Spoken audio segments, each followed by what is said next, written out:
ये कहानी है टूनी की, जो अपनी सास चुनमुन और पति कालू के साथ हल्दौर नाम के गांव में रहती थी। टूनी की सास वैसे तो अपनी बहू से बहुत खुश थी, बस उसकी एक आदत से वो बहुत परेशान थी। वो थी उसकी जुबान। टूनी जो भी कहती थी वो सच हो जाता था और इसलिए सभी उसे बद्दुआ देने वाली बहू के नाम से पुकारते थे। एक दिन, अरे माँ जी, आप कहाँ जा रही हैं? कहीं नहीं बहू, बस बाजार तक ही जा रही थी। वो घर में सब्जियां खत्म हो गई है ना, इसलिए। माँ जी, मैं भी आपके साथ चलूं? बहुत दिन हो गए हैं बाहर गए हुए। अरे नहीं नहीं बहू, तू यहीं रह। ऐसे भी शाम हो रही है, शाम को घर बंद करके नहीं जाते। अरे माँ जी, कालू जी तो घर पे है ही ना, तो घर बंद करने की जरूरत क्या है? यह मामला कुछ और है। आप मुझे ले जाना नहीं चाहती क्या माँ जी? लूसी अपने मन ही मन कहती है, हाँ मैं तुझे नहीं ले जाना चाहती, क्योंकि तू बाहर जाकर लोगों से बेफिजूल लड़ती है और फिर उन्हें कुछ उल्टा सीधा कह देती है, और जो बाद में सच हो जाता है। तब तक आप लोग कमेंट में बताइए 3+9 कितने होते हैं। माँ जी चलूं? मैं तैयार हूँ। तभी लूसी कहती है,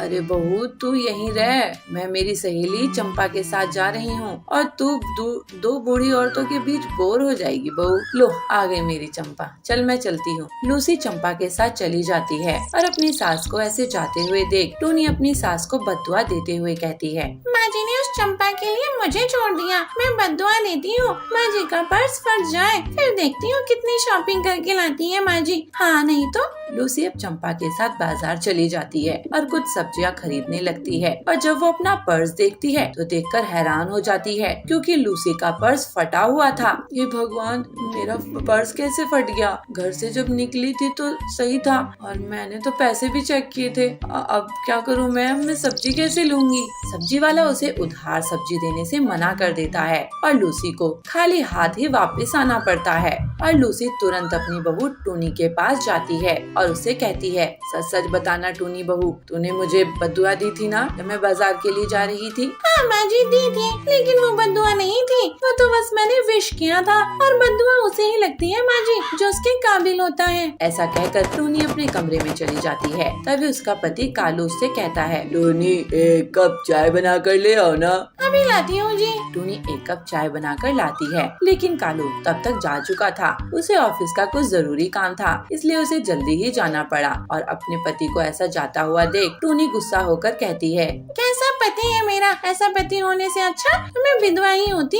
हाँ नहीं तो। टूनी के कहने की ही देरी थी कि तभी वहाँ सड़क पर कालू का एक ट्रक से भयंकर एक्सीडेंट हो जाता है और कुछ लोग उसे पास के अस्पताल लेकर जाते हैं, जहाँ डॉक्टर उसके घर फोन करते हैं और उन्हें कालू के बारे में बताते हैं। ये बात सुनते ही टूनी और लूसी तुरंत अस्पताल के लिए निकलते हैं और टूनी कहती है, मैंने तो बस ऐसे ही कह दिया था, मैं हरगिज नहीं चाहती थी कि मेरे पति को कुछ हो। हे भगवान, मुझे माफ कर देना, मेरी काली जुबान के कारण ये सब हो गया। आज के बाद मैं कभी किसी को बद्दुआ नहीं दूंगी। कालू को होश आ जाता है और टूनी को उसे होश में आता देखकर खुशी होती है, लेकिन आज से वो एक अहम सबक ले लेती है और फिर कभी भी बिना सोचे समझे कुछ नहीं कहती, क्योंकि उसे पता चल चुका था कि वो कुछ भी कह देती थी तो उसकी बद्दुआ सच हो जाती थी।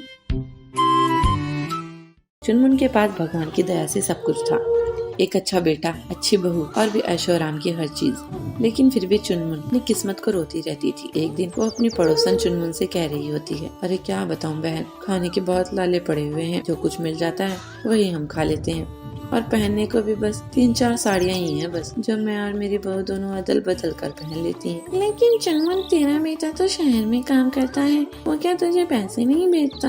अरे नहीं, टुनटुन भेजता है, लेकिन आधे ही भेजता है, और तू तो जानती है इतने कम पैसों में कैसा गुजारा होगा। हाँ चुनमुन, महंगाई भी बहुत ज्यादा हो गई है। वैसे बहुत दुख हुआ तेरी ये दुख भरी कहानी सुनकर। तो चल मैं चलती हूँ, मुझे बहुत काम है। टुनटुन अपने घर की तरफ चली जाती है, लेकिन उसकी बहू टूनी ने अपनी सास की साड़ी वाली बातें सुन ली थी और वो अपनी सास से कहती है, माँ जी आपने टुनटुन आंटी से झूठ क्यों बोला कि हमें खाने के लाले पड़े हुए हैं? अरे बहू, तू नहीं जानती कि लोगों की कितनी बुरी नजर होती है और वो कितनी जल्दी लग जाती है, इसलिए लोगों को ऐसा ही दिखाना चाहिए कि हम बहुत गरीब हैं और हमारे खाने तक के लाले पड़े हुए हैं। अच्छा, आपकी लीला आपकी जाने माँ जी। वैसे माँ जी बता दीजिए रात को क्या खाना बनाना है? अरे रात को खाना बनाने की क्या जरूरत है, सुबह का खाना तो पड़ा ही हुआ है, सही गर्म करके खा लेंगे हम दोनों, और क्या। हम दो ही तो हैं। अपनी सास की बात सुनकर टूनी मन ही मन कहती है, हे भगवान, पता नहीं कहाँ से इतनी कंजूस सास मेरे गले पड़ गई। ऐसे ही एक दिन टूनी अपनी सास से जाकर कहती है, माँ जी, वो घर में रखी हुई सारी सब्जियाँ खत्म हो गई हैं। चलिए ना बाजार चलते हैं। अरे बहू, अभी तो 7 ही बजे हैं। रात के 9 बजे चलेंगे ना, तब तक सब्जियाँ भी सस्ती हो जाएंगी। लेकिन माँ जी, उस समय तो सब्जियाँ भी खराब और बची कुची ही मिलेंगी। अरे बहू, सस्ती भी तो मिलेंगी ना। चुनमुन ऐसा कहकर अपनी बहू की बात टाल देती है और वहाँ से चली जाती है और रात को दड़ी गली सब्जियाँ लाकर दे देती है। और ये देख टूनी को बहुत गुस्सा आता है,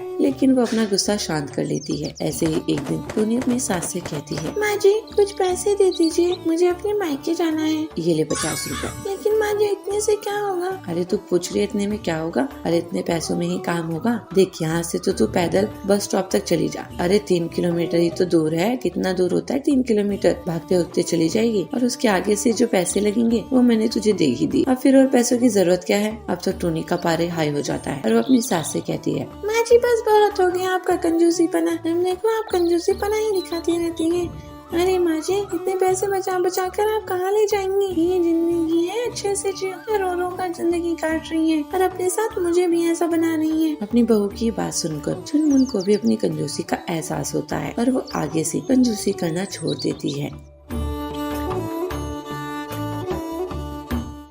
सुंदर वन में पीलू चिड़िया अपने पति बबलू कबूतर के साथ रहती थी। दोनों पति पत्नी मिलकर गर्मी के मौसम में आम का पना बेचा करते थे।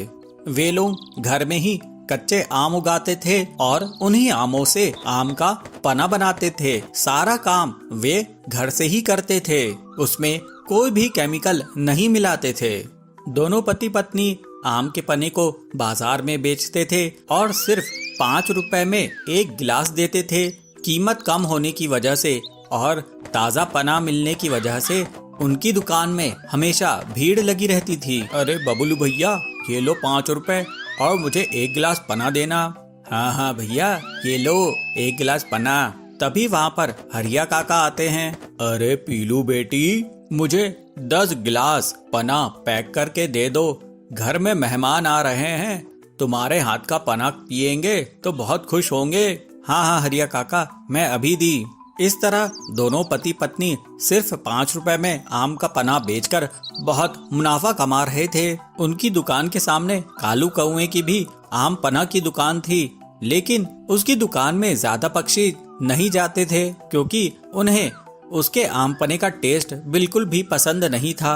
अरे सुंदरी, वो देख, पीलू और बबलू की दुकान में कितनी भीड़ लगी रहती है और एक मेरी दुकान है। मैं भी तो वही पना बेच रहा हूँ जो वो लोग बेच रहे हैं, लेकिन मेरे यहाँ कोई पना पीने आता ही नहीं है। मैं बहुत परेशान हूँ। मुझे अपनी ग्राहकी बढ़ाने के लिए कोई ना कोई रास्ता जरूर निकालना पड़ेगा। अजी, ये आम का पना बेचना छोड़ो और मॉडर्न बनो। जाओ शहर जाकर कोल्ड ड्रिंक लेके आओ और उसे 5 रुपए में बेचो। फिर देखना तुम्हारी दुकान कैसे सरपट भागेगी। सुंदरी की बात सुनकर कालू खुश हो जाता है। वो कहता है, वाह वाह सुंदरी, तूने तो मुझे बहुत अच्छा आइडिया दिया है।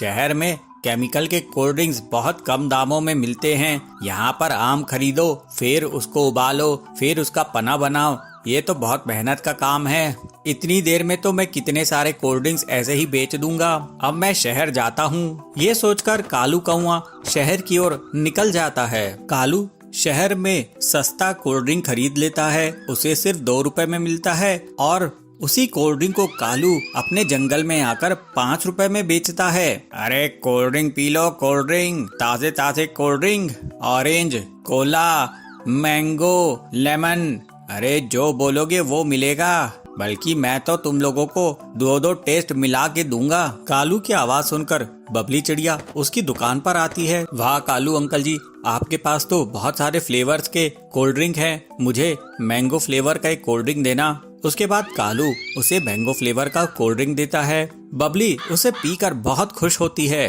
वाह कालू अंकल जी, अब मैं अपने और दोस्तों को लेकर यहाँ पर आती हूँ। हाँ हाँ बेटा, बिल्कुल बिल्कुल, मैं तुम्हें एक कोल्ड ड्रिंक फ्री में भी दूंगा अगर तुम 10 दोस्तों को लेकर आती हो तो। इस लालच में बबली अपने 10 दोस्तों को लेकर कालू की दुकान में आ जाती है। फिर कालू की खूब जोरदार कमाई हो जाती है और कुछ ही दिनों में पीलू की दुकान में ग्राहकों का आना कम हो जाता है। बबलू ये देखकर बहुत दुखी होता है। पीलू से समझाती है, आप दुखी क्यों हो रहे हैं? हमारा पना बिना केमिकल का है और कालू के केमिकल के कोल्ड ड्रिंक्स है। देखना जल्दी हमारे पास लोग वापस लौट आएंगे। कुछ ही दिनों में कालू के केमिकल के कोल्ड ड्रिंक्स पीकर सभी का पेट खराब होने लगता है और फिर सभी लोग कालू की दुकान में इकट्ठा हो जाते हैं। ए कालू, तू अपने कोल्ड ड्रिंक में क्या मिलाता है? इसे पीकर हमारे बच्चे बीमार पड़ रहे हैं। ऐसा कभी पीलू के और बबलू के पना पीकर नहीं हुआ। तू अपनी दुकान बंद कर, नहीं तो हम लोग पुलिस से कंप्लेन कर देंगे। कालू ये देखकर घबरा जाता है कि सभी पक्षी उसे धमकी दे रहे हैं। वो कहता है, अरे नहीं नहीं, मुझे माफ कर दो, मैं तो केमिकल का कोल्ड ड्रिंक्स बेच रहा था। आप लोगों को भी तो ये पसंद आता था, लेकिन अब आप लोग सब बीमार पड़ने लगे हैं तो मैं इसे जल्दी ही बंद कर देता हूँ और मैं कुछ और काम कर लूंगा। इस तरह से कालू सभी पक्षियों के दबाव में आकर अपने खतरनाक केमिकल्स के कोल्ड ड्रिंक बेचना बंद कर देता है और एक बार फिर से पीलू और बबलू की दुकान में ग्राहकों की भीड़ लग जाती है। वे लोग सभी ताज़ा आम का पना पीकर मजे में रहते हैं और पीलू और बबलू अपना जीवन खुशी खुशी बिताने लगते हैं। Thanks for watching. Please like and comment. Subscribe.